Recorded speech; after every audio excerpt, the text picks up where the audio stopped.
Hello y'all, welcome back.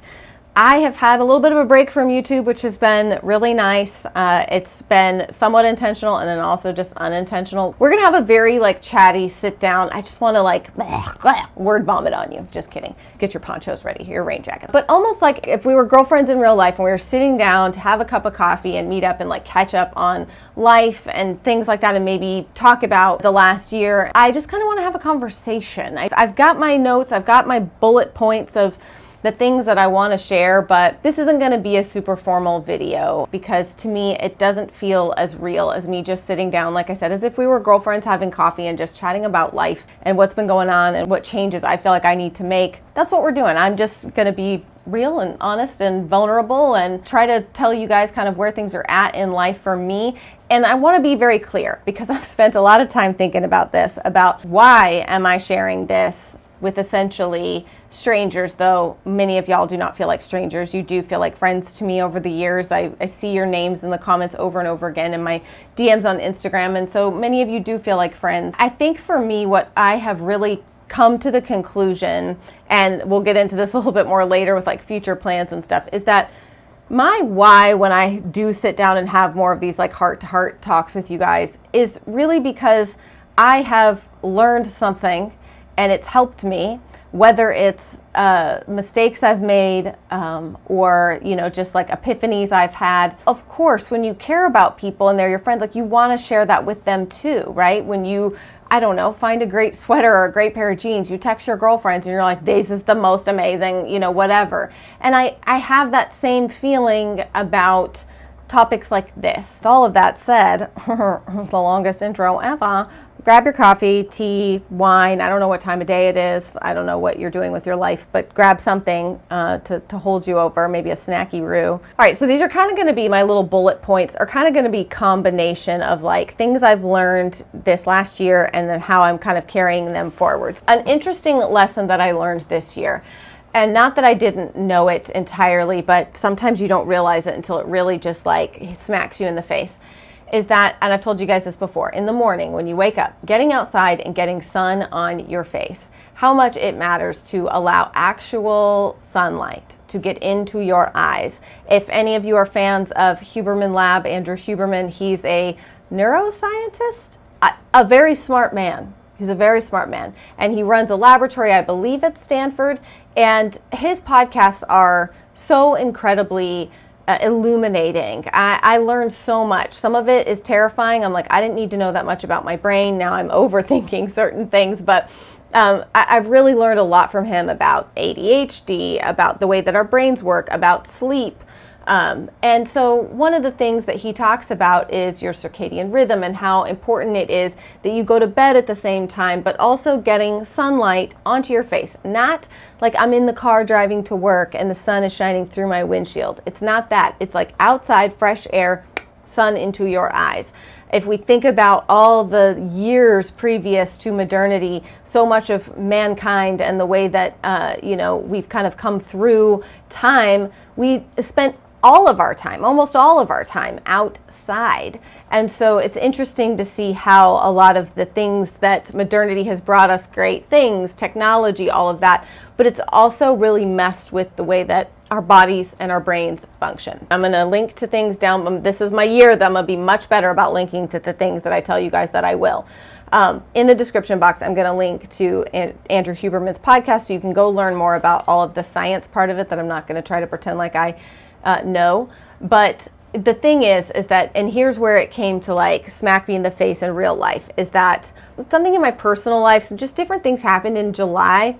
And I feel July till now, I don't want to say my life has gone downhill. I don't know how to to word it without getting overly personal.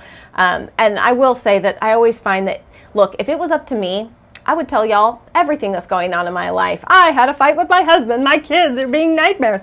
But at the end of the day, it's these certain personal life things that are going on involve other people who should have a say in whether or not that bit of their life gets shared online. So, it's always tough because I'm kind of an open book kind of person, probably too much so at times. I am a notorious oversharer.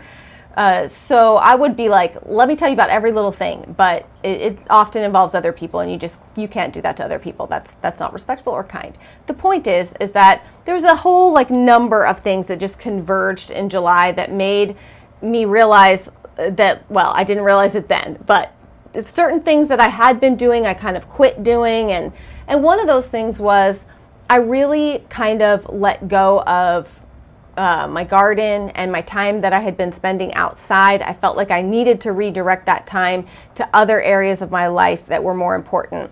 And I still stand by that decision. There were certain areas of my life that needed attention, that the only place I could take that time was from the gardening, the yard work, the things that I was doing outside every day. Well, it came about December, late November, early December, that I kind of was like, man, I don't know why I'm in this funk. I don't struggle with depression typically.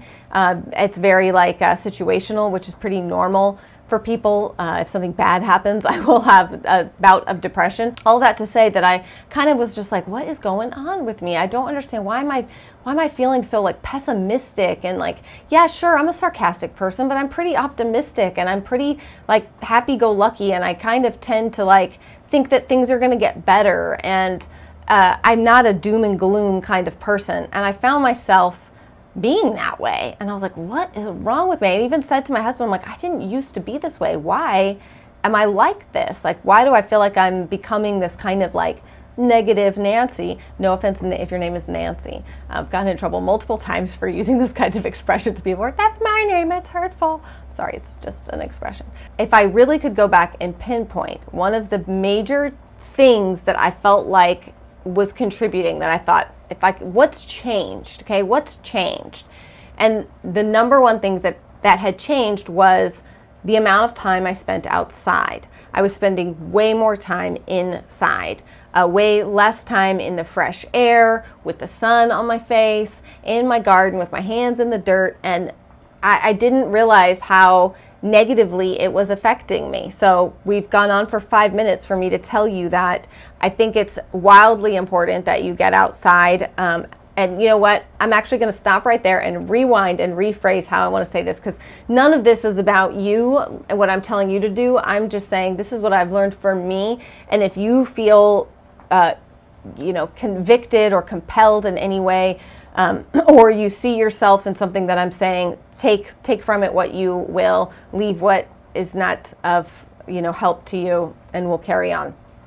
I've learned from me, I need to get outside. I need to get fresh air. I need to get the sun on my face, on my skin, in my eyes. I need to be outside, and it helps me so much. It really, really affects my mental health. To not be outside enough. And it's not something that I ever really would have seen coming, but it's there. So this coming year, while I am planning to tailor back the gardening and the amount of things, I'm going to try to focus on a couple things in particular. Last year I started a ton of flowers from seed, and if you've done that, then you know all of the babying that goes on with the grow lights and the watering and all of that kind of stuff. And I just really put a ton into the garden last year, and I had some lovely things come from it, but it was taking up so much of my time. So my goal for this year is I'm still going to have a garden. At this point, I'm going to focus mostly on flowers and a couple of vegetables that our family really, really loves. I can grow easily, that are very prolific. Last year, I did like 15 varieties of tomatoes. I'm not doing that this year. So we'll go into like gardening details in a forthcoming video. But I'm going to focus mostly on flowers because they bring me joy. I still would really like to either put a flower stand at the front of our property or take bundles of flowers and take them to the farmer's market a couple times a week. Just little things like that I would like to do. And so I'm going to keep my focus on flowers and a few different vegetable things. Flowers are also a little bit easier to take care of, and I'm not going to be starting anything from seed this year. So some of the really pretty flowers that I love that I have to start from seed, I'm just not going to be doing those this year. What kind of goes hand in hand with that is just in general exercise and walking. I kind of am going to combine these next two, walk, exercise, and we're going to talk a bit about intermittent fasting. So I know that I need to like move my body again without being outside and doing the gardening stuff as much. Not only was I not getting that sun, but I also wasn't getting as much physical exercise, movement, that kind of thing. And I just notice it. I feel it. And the other thing that goes with that is that last year I really kind of just completely quit doing intermittent fasting. Normally I had gone into, sort of like maintenance mode with it where, I wasn't being as strict as I had been in the past. And I was getting a little loosey-goosey with like what was I putting in my coffee instead of having black coffee.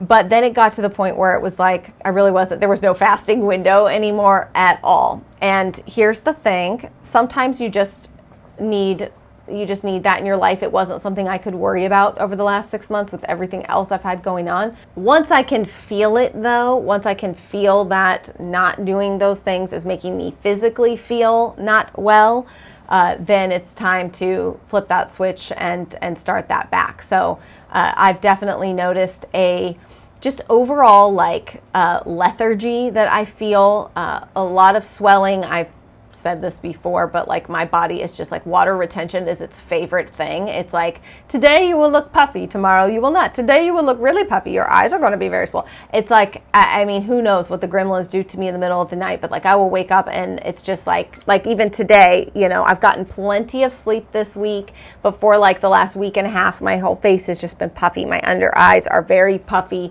And it's just sort of this overall like inflammation that I feel in my body. I usually feel better within about 2 weeks of starting it and being consistent with it. I really start to notice a difference. So it's my favorite thing. Let me know if you guys would like. It's been 2 years or more since is that 3? I think it's been 3 years, holy cow, since I did that intermittent fasting video. So let me know if you'd like another, or if you'd like me to share any bit of that journey. It's kind of one of those things that like, again, you make videos like that and then people are like, your channel's like a diet channel. It's not a diet channel, trust me. I have candy in my desk right now. It's not a diet channel. I'm happy to share kind of how that goes for me along the way if y'all would be interested. So that's one of the other changes I'm making for the coming year, is bringing back my intermittent fasting and really wanting to work more on my daily exercise. So setting step goals for myself for the day, and then starting to work out with my husband in the garage. So I would like to work on my strength. Later this year, I'll be 39. So I'm approaching that 40 really fast. And I want to go into 40 feeling great. Not like, some people are like, I want to be fabulous at 40. I want to look the best I've ever. I don't care about that. I want to feel fantastic as I enter into my 40s. I want to feel really good. So I would really like to work on my strength, also my flexibility. You guys, all the memes that are like, I could fall off a roof when I was 20 and wake up and be fine, and now I like rolled over or reached for something and I sprained a muscle. That's literally the story of my life. It's insane how inflexible I am and how I can pull muscles doing dumb things, shaving my legs. I mean, just all kinds of things that I'm like, oh, ow, what did I just do there? Ow. So I need to deal with that stuff. And the other thing that I really need to deal with, which I'm not even going to go into all the details of this at this juncture in this video, but I'll perhaps keep y'all posted as I go through it. But I've got to deal with my back pain that I have been dealing with since the twins were born. I have tried a number of different things as solutions for that, chiropractic care, etc. And it's time that I go to a specialist. I think I've been terrified because I'm afraid that they're going to say something's really wrong and like you need some kind of surgery on your spine, which is literally just a nightmare to me. Like it just terrifies me. But there may be other options, and there may be other, I need physical therapy. There may be other strength things that I need to do. I've thought that I worked on that, but I've got a lot to delve into there. But this is the year that I'm going to try to, at the very least, get an answer for where that pain is coming from. Is it a nerve that's being pinched? Like, where's it coming from? And what can I do to make it better or relieve it completely if possible? So those are kind of some of my health goals, if you will. The next thing is work-related stuff, because the last 2 years have been insane for me in the work-family life balance. And again, I feel like this could be a whole video all on its own to discuss this, but one of the things which seems kind of obvious as I say it, but you'd be surprised unless you are a business owner how easy it is to not really think about it, but that I can always be working. And in fact, a lot of what I do crosses over between my personal life and work, and there really is no good delineation between the two. There are certain things that I do that are very obvious, like this right now. I'm sitting down filming this video. My husband is inside with the kids. I'm out here in my cabin. There's some delineation there. And just even social media, right? Like the use of social media for personal and then business things. And it's been a very tough line for me to draw over the last couple of years and figure out what makes the most sense, because I definitely teeter between wanting to share so much of my personal life. Like I said, I do feel like I want to be an open book. I want to share things, but then it affects other people, or there's other things going on in the world that feels like I just don't, I'm always struggling, and so then I just don't show up at all. I am kind of going through this like back and forth about business stuff, about the direction that I want to go with certain things, and what I want to lean into and lean out of, I guess. And, you know, a business like YouTube is ever evolving and changing. And I will say that it's one of the reasons that I love this as a job, is that there's been so many iterations of what I do online and how I make money, you know, through my YouTube channels and blog and other things. But it's changed and evolved so much over the years, and I'm very, very grateful for that it's been a job that has allowed me to change, to make changes, and still be successful in it, and still feel like I enjoy it. So that's what I'm trying to kind of deduce, is like, what do I really enjoy? What do I not enjoy? What do I feel like I do just because I want to make people happy? And, you know, just kind of evaluating my own reasons for certain things that I do, and how can I use my own time more wisely? How can I set better work hours for myself so that I can create some kind of delineation between my work life and my personal life? And how can I you know, ensure that I'm still, you know, they really say that like that happiness in life is found when you're able to have people you love, but also do something that you feel good about. There's 3 different categories of like work, and there's work that we do almost like not as a philanthropic thing, because you're still getting paid, but it's something you feel called to do, something that you feel like really marries your talents and abilities and it pays really well, or something that you just show up and do because it pays the bills and you don't really have an investment in it, but it's okay because it allows you to live your life. And this job has fit in different ones of those categories for me over the years, from feeling like it was a calling that I wanted to share about adoption and things like that, to that felt like that road was done. I felt very, very, very sure and clear that I had said what I needed to say, shared what I wanted to share, and I was done sharing down that avenue. But, you know, just kind of trying to figure out how to have this job be something that still fits in one of those buckets, that becomes something that I can feel proud of, that I enjoy, and that, you know, it still brings me that fulfillment and happiness, and in what ways is something that I'm still kind of working through. So you may see some evolution on this channel and my other channel over the course of this year as I make decisions, and you know, my husband as well. He and I have spoken about doing some things together, or, you know, changing certain things. So we'll see what's to come on that front. And I think, you know, probably save the best for last. One of the biggest lessons that I have learned this last year, and I hesitate to, like, how do I say this? Maybe I could just bleep it, but like, there's no amount of self-care that will get you out of a situation. Full stop. There are so many things that I do to try to make myself feel better about a crappy situation where I'm like, all right, well, let me take a bubble bath. Let me buy that thing that I've really been wanting. Let me get that really comfy sweater that I want, or that handbag that I've been wanting. The reality is that none of those like self-care things help when it's just the fact that you're dealing with a crappy situation. It's kind of like the serenity prayer, knowing what you can change, what you can't, the wisdom to know the difference. Like, if it's something I can change, then I need to change it. If it's something I can't, then I need to figure out how to deal with it.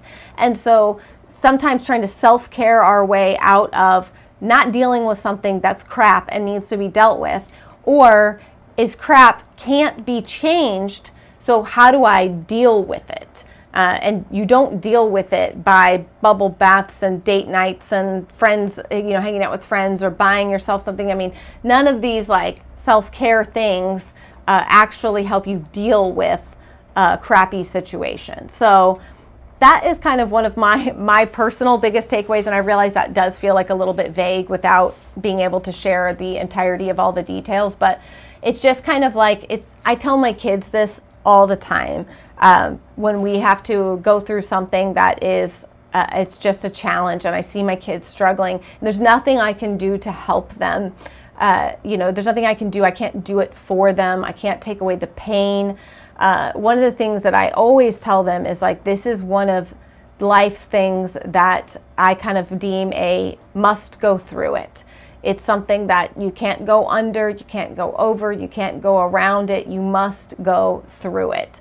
And how can you go through it well?